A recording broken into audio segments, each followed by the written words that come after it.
You're listening to A Chapter a Day, a daily podcast.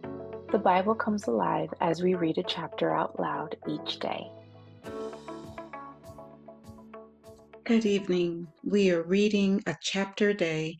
Today we're reading Isaiah chapter 2, the mountain of the Lord. This is what Isaiah, son of Amoz, saw concerning Judah and Jerusalem. In the last days, the mountain of the Lord's temple will be established as the highest of the mountains. It will be exalted above the hills, and all nations will stream to it. Many peoples will come and say, "Come, let us go up to the mountain of the Lord, to the temple of the God of Jacob. He will teach us his ways so that we may walk in his paths." The law will go out from Zion, the word of the Lord from Jerusalem. He will judge between the nations and will settle disputes for many peoples. They will beat their swords into plowshares and their spears into pruning hooks. Nation will not take up sword against nation, nor will they train for war any more. Come, descendants of Jacob, let us walk in the light of the Lord. You, Lord, have abandoned your people, the descendants of Jacob. They are full of superstitions from the east. They practice divination like the Philistines and embrace pagan customs. Their land is full of silver and gold. There is no end to their treasures. Their land is full of horses. There is no end to their chariots. Their land is full of idols. They bow down to the work of their hands, to what their fingers have made. So people will be brought low and everyone humbled. Do not forgive them.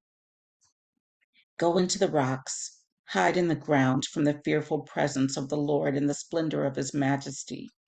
The eyes of the arrogant will be humbled, and human pride brought low.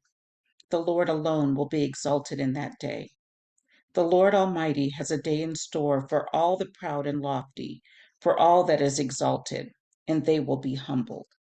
For all the cedars of Lebanon, tall and lofty, and all the oaks of Bashan, for all the towering mountains and all the high hills, for every lofty tower and every fortified wall, for every trading ship and every stately vessel.